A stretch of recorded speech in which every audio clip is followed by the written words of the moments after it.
live in a culture that seems more polarized than at any other time in our lifetime, and we're also seeing pastors burn out at an alarming rate.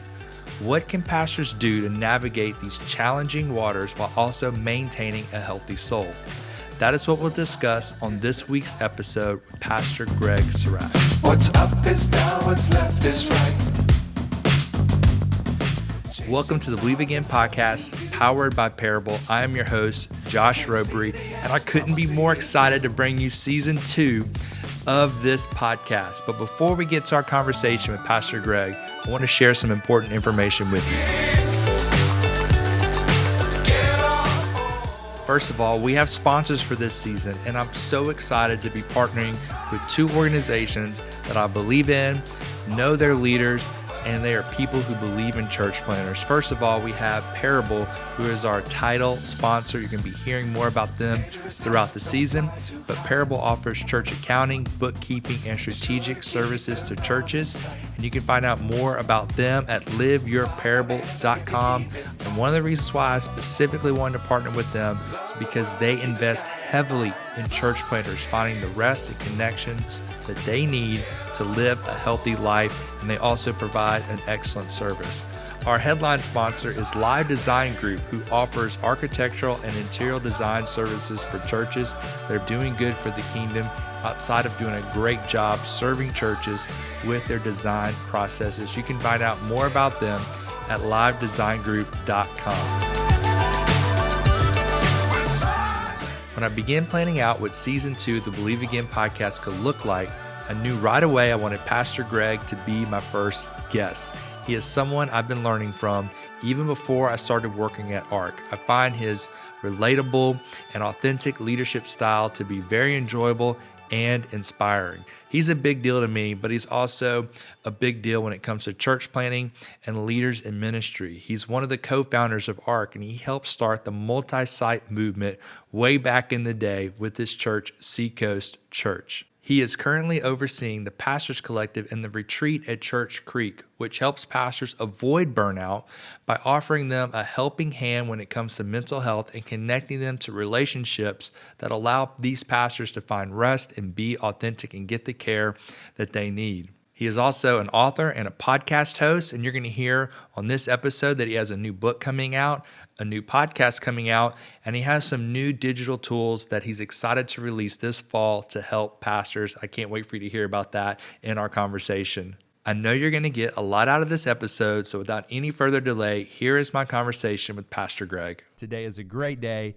because we get to hear from Pastor Greg Surratt. Pastor Greg, how are you doing today? Thank you for being with us. I'm doing well. I'm happy to be here. You know, when I was doing that introduction, I just realized you like to found things. You're a big founder guy.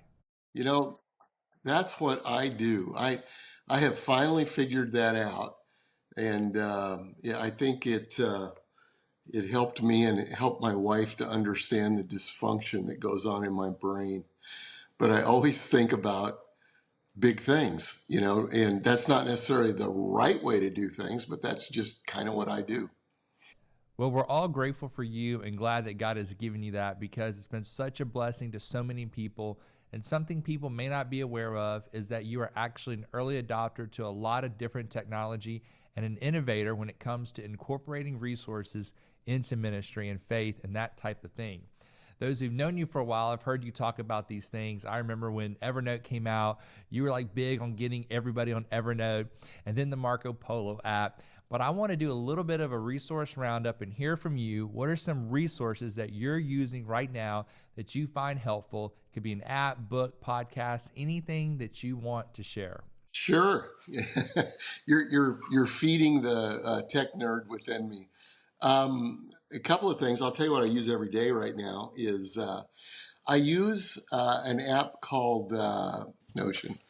Notion I just happened onto earlier this year, and it's kind of an Evernote, but it's got some different pieces to it, so I've been using it quite a bit. Then I start every morning with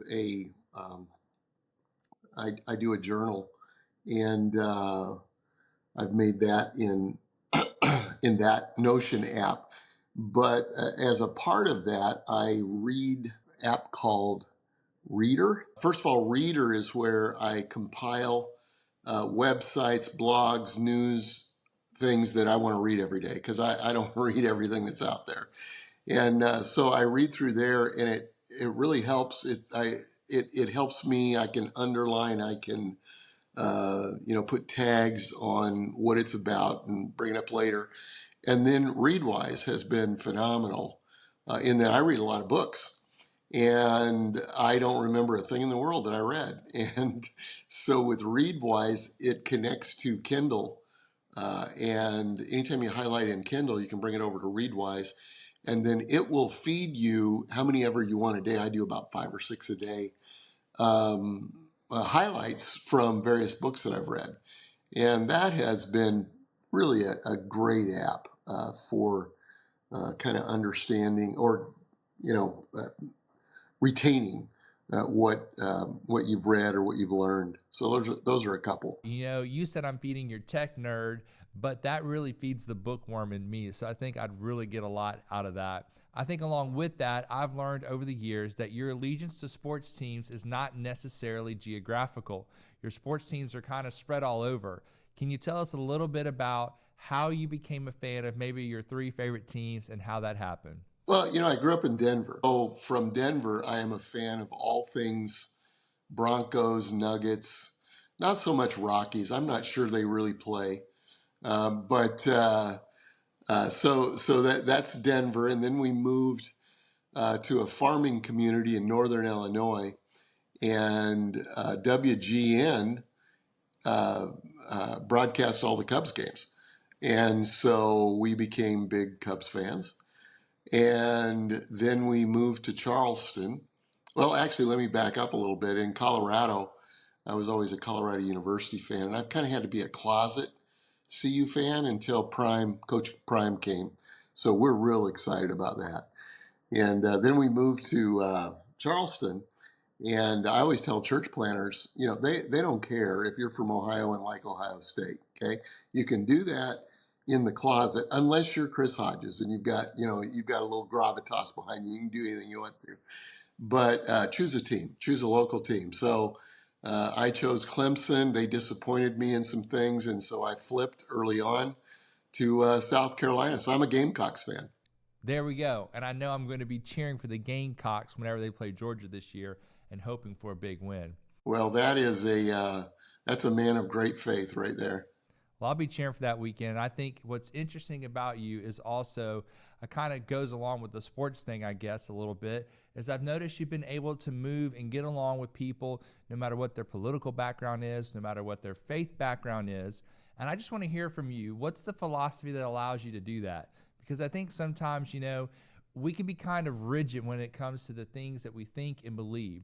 It makes it hard to get along with people that are different than us, but you always seem to do a good job with that. I learned something from Billy Hornsby, our founder, that has stayed with me, and I'm talking about it a lot now because I think this is a subject that we desperately need in our country and in our churches because we're becoming so polarized. We all know that. And even in churches, during COVID, there was the great separation where people kind of separated into churches that fed their political, their political itch, and that's a whole nother story. But I think what is really needed today is what I call both theological and political humility. Okay. Billy taught me years ago a phrase, 4 words, you might be right. If I had a side of a subject, I would want to convince. What I've learned is nobody's listening anyway. And I think that we need a good dose of theological humility, and we could talk about what that means, and political humility. The scripture that I've been meditating on since the beginning of COVID is Ephesians 4:1, where Paul says, he pulls the apostle card. He says, I'm an apostle. And he also says, I'm in prison. So listen to me here. And he says, you need to live a life worthy of your calling.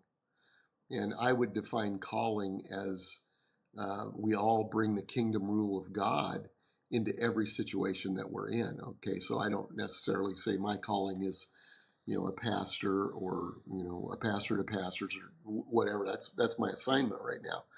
But my calling is every day to bring the kingdom rule of God into every circumstance that I am. Love, peace, joy, patience, kindness, goodness. They ought to experience that when I walk into the room or when you walk into the room.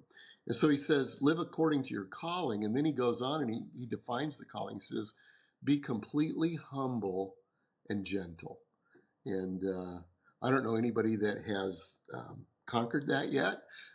In fact, I like to say when I'm talking to somebody about it, do you even want to be completely humble and gentle? Because our culture doesn't reward humility. Okay. Our culture rewards certainty. If you're certain, even if you're wrong, if you're certain and loud enough, you'll get a following.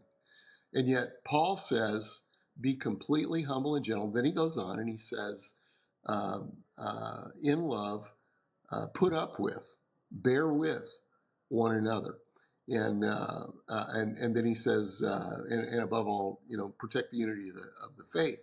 But for me, number one, if we'll be humble, take a theological issue. There are absolutes that we all believe, and they're in the creeds. The Nicene Creed, the Apostles' Creed. You got to believe that stuff in order to be a Christian. Beyond that, it's all up for grabs. Okay, I love it when somebody says the Bible clearly says this about whether it's women in ministry or how a church should be operated, church government, ecclesiology, how's this whole thing going to end? All of those things, there are wise people all over the board on them. Okay. So we need to exercise political and theological humility, which says, you know what? This is the way I see it, but you might be right. And when I first say that, I don't believe that you are, but if I say it long enough, some humility might come. And so that's probably a longer answer than you want.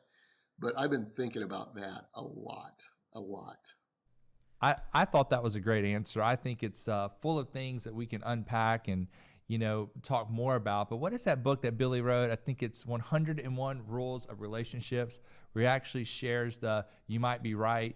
And whenever I came to work at ARC, I wanted to read the books that Billy wrote, and I really wanted to understand everything about him. I became obsessed with learning about him because I never got to meet him. Ironically, I was on a plane with him twice, and I was so intimidated by him because he is such a large-in-life person. I didn't say anything to him, but when I came to Birmingham, I really wanted to learn about him, and I read that book and learned about that phrase, you might be right. And you might be right has really changed me because I'm someone who likes to act with a lot of certainty and confidence, and I feel like I want to bring justice to every situation.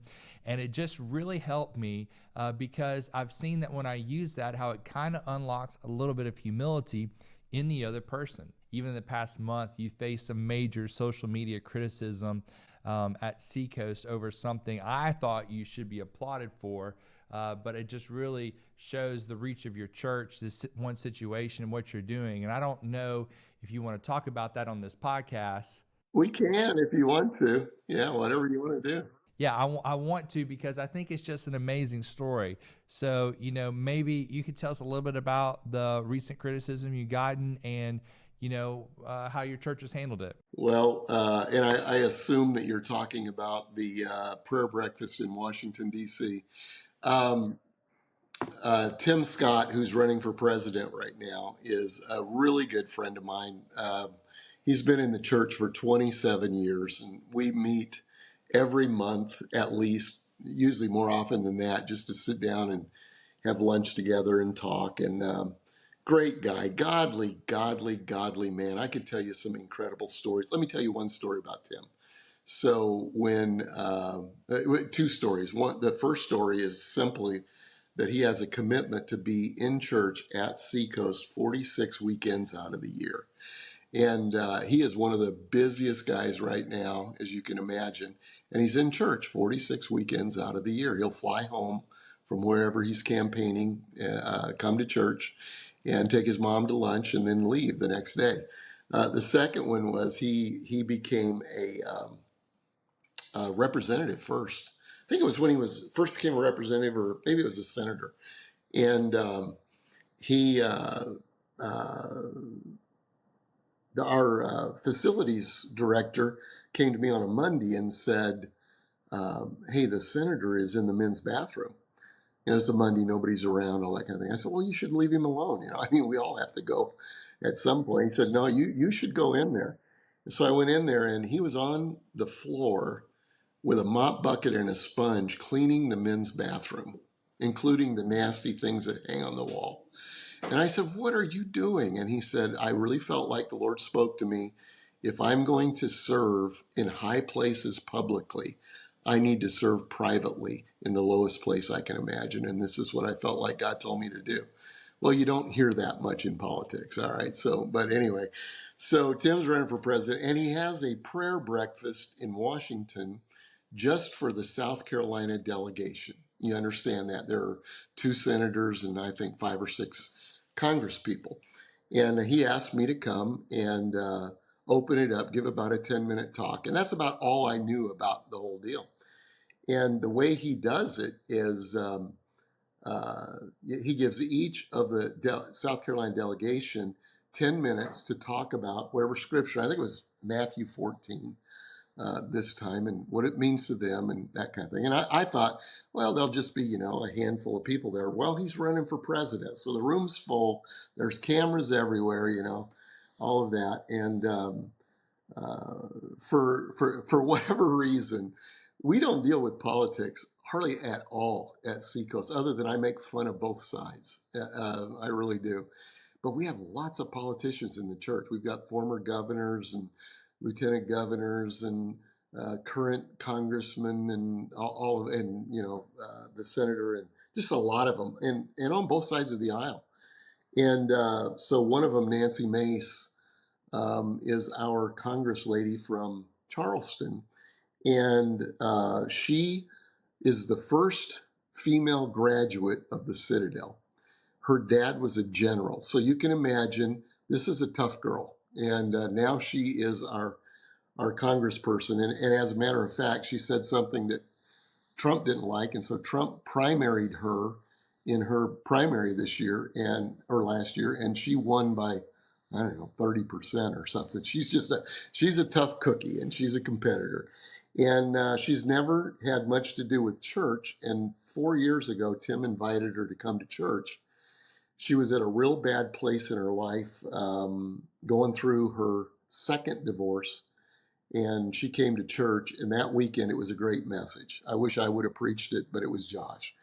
And she just was a pile, just a mess. She tells her story at this prayer breakfast. It was a phenomenal testimony about how God had changed her life and all of that. But she's still in process. And so she gets up and tells a joke that was not appropriate at all for that arena, and talks about that she got up early this morning and her fiance pulled her back into bed, but she told him, "I can't do that because I got to be there for Tim Scott, and my pastor's going to be there, but I'll be back tonight." It was just a you can go look it up, Google it. Totally inappropriate, and totally inappropriate. And there was kind of um, what do you call it? Pained laughter in the room. And then she pivots from there and tells a wonderful testimony of what God is doing in her life, and I believe that He is. And oh my goodness, that went viral. And religious people went cray cray, absolutely crazy. Um, um, they loved using the word fornication, and I'll just say that. But anyway, I had a band when I was a kid, and I always wanted to be in Rolling Stone, and that never happened for me until this went viral, and I was in Rolling Stone and on the British tabloids, and everywhere around the world picked up this story, one of the more viral stories that you've ever seen. And it brought out some real vitriol from from the hardcore religious right, that's for sure. And so it was interesting. Well, I think what I saw was a lot of people read a headline and basically form an entire opinion. If you just read a couple more sentences down in the article, which they probably never even read the article, they probably just read, a tweet or something, you would see that this is a miracle that this lady has been on this journey and God has intervened. And what you're seeing is a public person who's experiencing a process, and you're getting to see it work out live. And I just think a lot of times we should not see people as in a snapshot that we've taken, but more like a movie that's progressing along in the story. And I think too often we take a snapshot of someone at a certain moment in their life and we let that define them forever. But really, it's more like a movie where the character is going to evolve. Well, let me just say, and I've said this for a while, and I believe it even more now, is that about 99% of the time that you make an assumption about a person's motives, you're wrong. And that's the case. I mean, anywhere from my motives, that uh, made a caricature in their mind about who I am, who Seacoast is, who ARC is, by the way. I mean, we all got kind of dirty in that whole deal. And I made a decision that I was not going to respond publicly to that, which really irritated a lot of people. Did I talk to Nancy Mace privately? Yes, absolutely I did. Do you have any right to hear what I said to her? Absolutely not. And I'm not your pastor, and I'm not saying that to you, Josh, but I just don't feel compelled to take it all to the social media platforms. Even though I'm tuned into social media, there are just some things. And I had people saying, you have a responsibility to respond to this. I thought, well, whose responsibility? I have a responsibility to God and to the elders of my church. But I have no responsibility to Joe Blow on social media to give him anything. That's a great reminder, and I wish I could have followed up more on that earlier when you mentioned it, when you were talking about certainty and humility, because it reminded me of something someone told me years ago, and that is the qualities it takes to get elected president and the qualities it takes to be a good president are two completely different qualities. So to get elected, you need to have all the answers about every topic that's presented to you. But actually, to be a good president, you can't be the only person with the answers, because now you're setting the limit on everything on you. You got to bring in the people who have the answers, and you actually have to have the humility to listen. And I think the same thing applies to marriage as well. To get married, you have to kind of know what's going on and impress the girl. But then to have a good marriage, you don't need to have all the answers. You need to be willing to listen. You have to have humility so the relationship can thrive. And I wonder here if you had any more thoughts about that. Oh, that's true. You have two ears and one mouth. Use them proportionately. It's true of anything. And let me back up and just say about Tim Scott. I'm his pastor. I'm his friend. You vote for whoever you want to vote for. Do the research and all of that. The thing that really bothers me is when we say, unless you vote for this person or this guy, you're voting for the devil. Well, I'm not sure that's the case. And there's a lot of good people out there. And so I just wanted to get that in. I certainly think he's a great guy and vouch for him, but just encourage everybody to do your research and pray and figure out, who you feel like ought to lead this country. And I think what you just said is good. It's real easy to have a lot of sound bites, and they almost have to do that now. And Tim is really not all that good at sound bites. The debates are 30 seconds or 60 seconds of sound bites. And the reality of the job, or our job as pastor or, as a spouse, is a whole lot more complicated than that. Most of life is. Yeah, I'm just reminded too about Tim Scott. Of course, this is not we're not on a campaign trail here for Tim Scott, but it really is something significant that during COVID, he was a big reason why churches got PPE, and they may not even know that. Well, he called me and he said we're putting together the small business stuff, to help with payrolls, and nobody's talking about nonprofits. And I said, well, they don't talk about nonprofits. That's not unusual. And he said, he said, I'd like to put something in there. And he said, can you get together, some pastors? And so I called ARC headquarters and said, help me, help. I don't know how to put together pastors. I didn't know the technology at the time. It was a Zoom. I don't know what it is, where you get a whole bunch of people on Zoom. And now I know how. We learned that through COVID, but that was the first thing. And so I got, I don't know, 100 or so, I don't know, pastors to give him input on what we needed. And then he got billions of dollars for churches for payroll protection, included in the budget. So yeah, that's kind of a cool deal. Hey everyone, this is Josh. I'm here with Greg Daly from Parable, who I think might have something you want to take advantage of.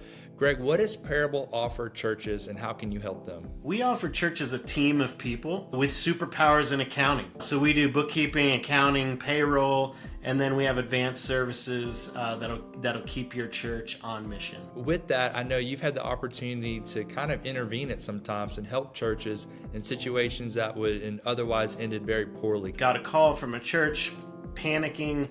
$50,000 was taken out of their account, and we were able to recover about 40,000 of that 50, and we were able to help them tighten up their resources and their processes, their checks and balances, so hopefully that'll never happen again. Wow, that's amazing that you were able to help that church. I know they were glad that they had someone on the outside looking in to make sure things were going well for them. And if you're interested in finding out more about Parable, go to their website, liveyourparable.com. Click the button, let's chat, and then enter the code Believe Again in the promo code box to get 25% off your initial fees with Parable. I love to visit historic churches, but I've noticed that churches were never meant just to gather people for worship, but to communicate the church's mission and values. Church buildings have changed over the years to meet the needs of modern ministries. Whether you're in a space that needs to be updated or you have a vision for a project to reach more people in your community, Live Design Group can help. Live Design is an architectural and interior design firm that is passionate about helping you seek God's will for your church facility. They have a highly interactive design process that begins with a free consultation. To find out more about Live Design Group, go to livedesigngroup.com or email Craig at craig@livedesigngroup.com. Well, let's change gears a little bit here and talk more about the Pastors Collective. That is a ministry that you founded originally, I believe, was to help pastors with their marriages, and you brought couples together and helped them get healthy. And now it's kind of grown into a lot of different resources doing many amazing things. So I'd like to hear, first of all, how did you get started on this journey? How has it changed you personally along the years of you helping pastors in this way? And then secondly, a follow-up to that would be, what are some of the things that the Pastors Collective is doing now and that you hope to do in the future? Yeah, how it came about is actually the ARC headquarters was there in Birmingham, was sponsoring a retreat, a golf retreat outside of Birmingham at the, where it is, That's Purcell Farms. Yeah. And they asked me to come over and speak. Mark Clary did, I think. And the gig was, they played golf in the morning and had lunch, and then I was going to speak at like 2:00 to them. Well, that's a killer time slot. Nobody's listening then. And so there were about 15 guys, 15 or 16, and the first group were guys that they selected guys that had churches, that planted churches, and they had about 300 to 500 people in them, which is like a home run. It's like when you get 300 people, that's like, hey, this might work past next week. That's kind of the mindset, because I've been there, and the guys have done a great job. And so I decided rather than speak, I'd like to hear them. So I think it's the first time I ever did. Let's go around the table and share maybe one high, one low. It was right after Easter. So I said, you never get to tell anybody what your Easter attendance is, because that's not, the right thing to do. And so do it now. If you're excited about it. If you've got a high in your family, if you've got a low. And so first couple of guys, were, pretty surface, because that's risking a lot. And the next guy really went there. And then the first two wanted to redo after the whole thing was over. But we were around the table, and they began to share their hurts and pains and things that were going on in their families and churches and lives. And this is pre-COVID, so this is before all of that. And um, a lot of them, I think there were 2/3 of them that said that they were currently on anti-anxiety medication, which that's fine. Anti-anxiety medication is, I'm not putting that down at all. But when you have 2/3 of a group, that probably says we've got some issues that we're not dealing with. And so then we did it again a couple of weeks later with a group of guys that I call freaks of nature. They're the guys that got the churches of thousands. And I thought that's probably part of the problem of the first group, is they wanted to be the second group and compare themselves all the time. And but that group was the same. And so I thought, we've got an issue that we really need to deal with. Because here's what I think about ARC. I think that ARC I know before ARC came along, I was lonely and I found friends. But sometimes people will look at the relationships that we have on stage, the founders and all that, and say, boy, that's cool. But I feel like, I had one guy tell me, I feel like I'm looking through a window into a room I'll never get into. And I want those kind of relationships. And I know that ARC is working really, really hard on that. I also know that our primary mission is to plant churches, relationally plant churches. And I think, we do a great job of that. And so I saw this open niche of let's get into mental health for pastors and see what we can do. And so we began to host a few things, and Darren Patrick and I actually came up with the idea of Pastors Collective together. And not to compete with ARC at anything, but just like Grow doesn't compete with ARC. It's an extra add-on benefit of being a part of the ARC family. And so I started hosting retreats out in Montana, and Darren would come with me, and we'd talk to pastors. And then in the middle of COVID, Darren took his own life. And it was devastating, absolutely devastating. I can't even tell you what that was like, just for the family. They couldn't even do a funeral, okay? For the family, for the church. We're all online at the time. How do you lead a church through grief, a staff through grief? And thank God for resources that were out there, and some of the great counseling people that helped us. But it was the most challenging time. And then you had all the politics, and I know Josh, my son, who now leads the church, really got clobbered on some stuff. And I remember him telling one of the people that were giving him a hard time, I'll tell you what, next time we have a worldwide epidemic, we have a suicide of one of our pastors, we have ethnic and racial tension, and we have a crazy political thing, he said, I'll do a better job. We're all amateurs, What do you do? We're trying to do what we can do. And I kind of felt like, who am I to talk to pastors about mental health and those type things when I can't even help my own friend, my best friend, And so I went through some real grieving with all that. And then some guys gave me a prophetic word and said, you need to use this as a stimulus to even go deeper into some of what you're doing. And I've Chip Judd. I've talked to Chip Judd, who is on our staff here, and he does a lot of things for the ARC and also for church staffs. And he was a small town, small church pastor, and he would tell you he was just almost adequate at that, And but he was wired up to be a counselor, and he is a phenomenal counselor with a pastor's edge. And so he began to, he's really been my counselor for a long time. And we began to talk about it, and so we started a retreat center, and there's a lot in that. I mean, and I won't go through the whole story, but we were able to get some land here in Charleston, and so we've been bringing in about 15 pastors at a time. This week that you and I are talking, we have 2 retreats. We have one Monday through Thursday. We have a hurricane coming in on Thursday, so we'll have time to clean up a little bit. Then we've got another one on Thursday night through Sunday, and so we'll have about 30 pastors out here this week, but 15 at a time.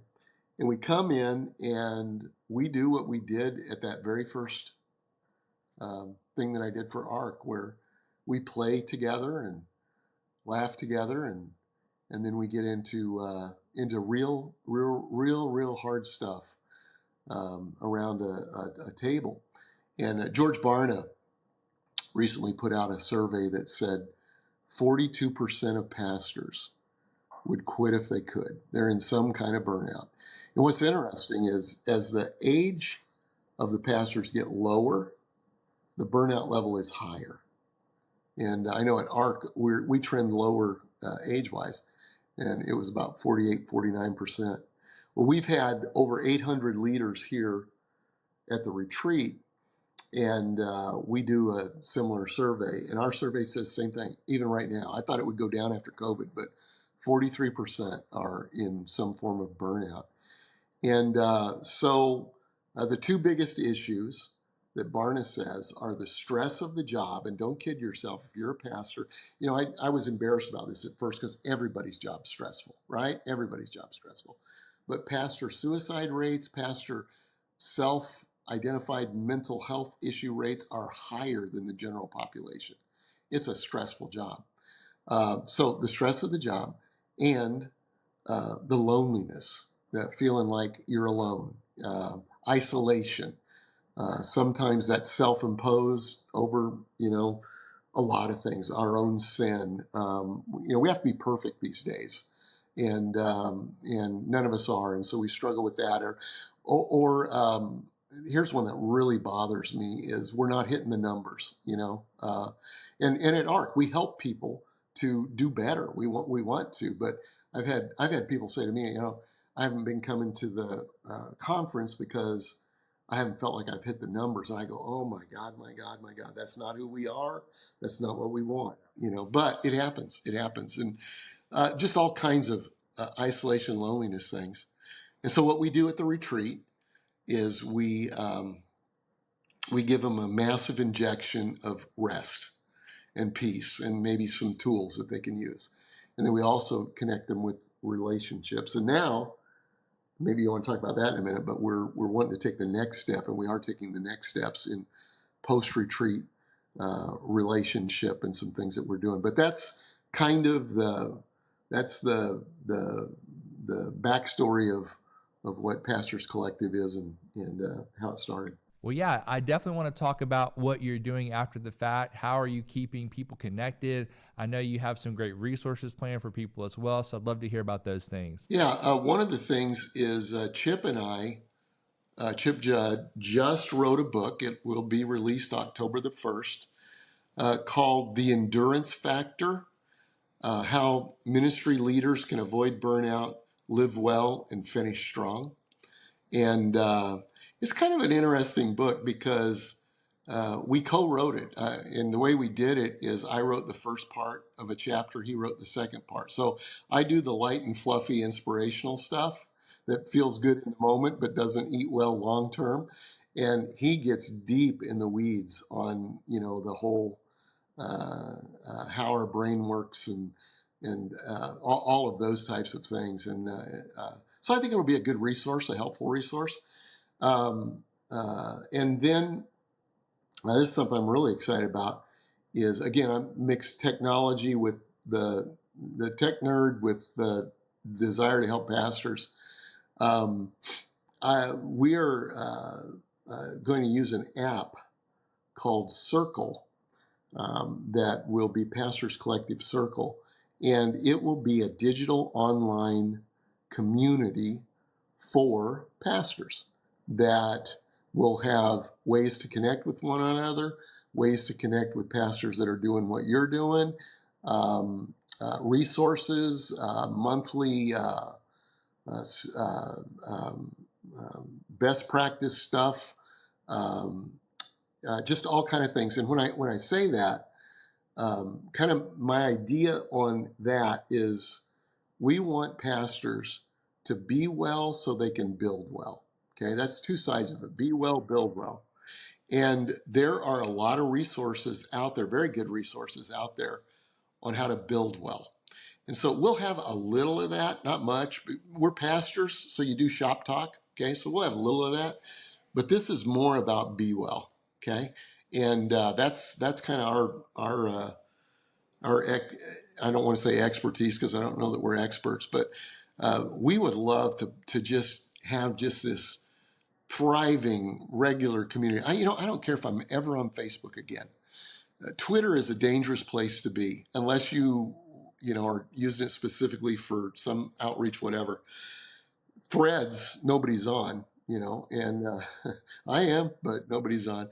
Yeah, it was a big deal for about 5 minutes. For 5 minutes, it was really hot. So one of the things we want to do is it will have that aspect to it. It's a place where you can get on there and you can, talk and just like kind of uh, Facebook and uh, uh, I don't know, just a whole bunch of different kind of things where you can learn, grow, and all that. It's not just a Facebook group. It's going to be much more robust than that. But we're excited about it. We're going to roll that out this fall, actually. And right now, I have a community app where I text about 800 pastors, I think, every week, twice a week. On Sunday morning, give them an encouragement text, and on Wednesday, give a no worry Wednesday for the general population, kind of because my gift is encouragement. So I just want to leverage that and use that. And I'm going to try to move that over to Circle because that's a one-way broadcast, and they'll still be able to get things from me and talk to me and get me. But um, I want it to be more this way, and so we'll be moving that direction in the near future, and a lot of good resources coming up. And what about your podcast?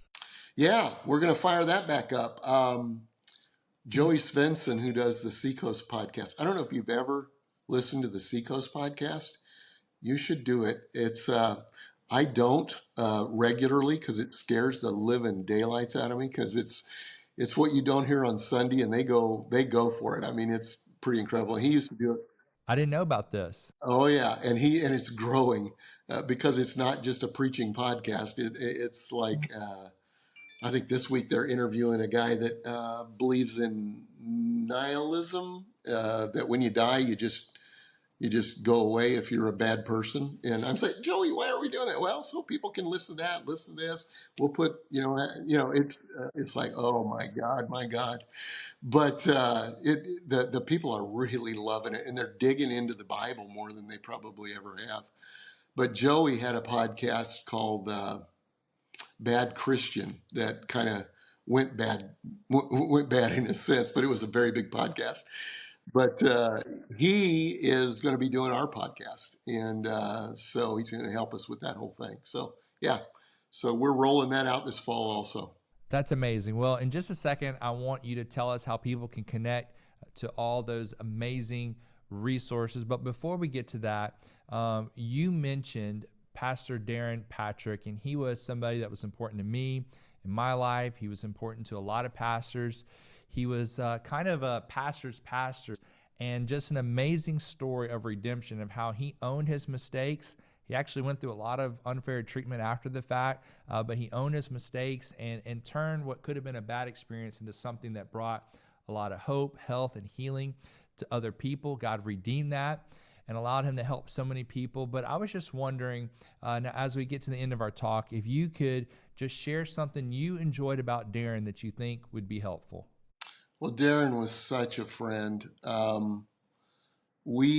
What was interesting, the way I met him was Billy and I, way back in the day, went to a church planting kind of underground thing. Not a lot of people knew about it in New York City that gathered together lot of the church planting networks, and we were just getting started at ARC. And Darren and Mark Driscoll, Acts 29, and Tim Keller and his group, from New York City, and the Fergusons with New Thing Network, and all of them, and just a lot of guys. And we got together, and what was cool about that is we all had our own distinctive, and but we didn't feel like we were in competition with each other. At least it grew that way, and and Darren was a big part of that, just reaching across aisles. And so we became good friends as a result of that. And then when he got in trouble with his church, he asked if I would be his pastor, and I did, and we walked through that process. And it was brutal. It really was. It was a brutal process. And then following that, there were just a lot of people that, again, what we talked about earlier, that make assumptions about someone's motives or why they do what they do or whatever. And so it was really, really, really hard. But Darren became such a good friend. And Darren really had a heart like Billy Hornsby did for the little guy, and we're all the little guy at some point, and sometimes we stay the little guy. I feel like the little guy in a lot of areas. And but Darren really, really had a heart for that, and he had a strong leadership gift, and he would pastor guys, and it just he was on our team, and they were trying to move to Charleston from St. Louis, which we didn't make necessary. We thought, we'd love to have you as part of the community, but they felt very, very strongly they were to move. And they came out the first week of COVID to check for schools for their kids, and everything shut down, and they didn't get to do anything. And that and a lot of other things, just, we're all complicated. Chip likes to say, everybody you meet is fighting a battle that you know nothing about. And if you think about that and remember that, you'll treat people differently. But he was fighting a battle that I didn't know it was there. I knew that, I knew about some of his battles, but I didn't know that it was at a point of taking his own life. But I like to think that Darren is better than his last bad choice. And I remember him very, very well. I love that man. And we haven't canceled Darren. We still use things that he wrote or did in order to help us in various ways. And so anyway, I could ramble on forever about Darren. What a great friend he was. Well, I'm very grateful for him, and I know that my experience with him wouldn't be possible without you making room for him. So thank you, Pastor Greg, and we just appreciate you so much in so many ways, but I'm very glad that you did this podcast with me today. You are someone that I look up to so much, hope to emulate, and so to have you on as a guest is a big deal for me personally. So thank you so much for doing this. And also, I'd love for you to share how people can find out more about the retreat at Church Creek and maybe even get your text messages. There's several ways. Pastorscollective.org, I think. I believe it is. It's either org or com. You can get it one way or another. And that should connect you to the retreat at Church Creek, which if it doesn't, the retreat at churchcreek.org does. And we'd love to have you come and be a part of that. It's actually pastorscollective.com. Pastorscollective.com. That gets you the keys to the kingdom. If you'd like to get a text from me, you can text the number 843-279-5206. 843-279-5206. And then when you'll have to give some information about yourself. And then when you get a text back from me, you text me back, hashtag PST, I think it is. Pastor, PST, I think that's it. And that'll get you on the pastor's text, and you can text me at that number too. but that'll get you a text every week. You respond. I've texted you there and you've responded there. So it really is you on the other end. It really is me. I should have a bunch of assistants running that thing. That's my deficit. On the other side, it feels inauthentic when it's not me. So you got to just put up with when I get to you. So.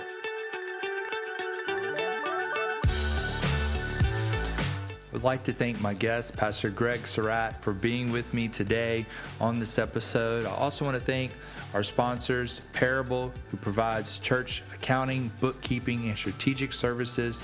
You can find out more about them at liveyourparable.com.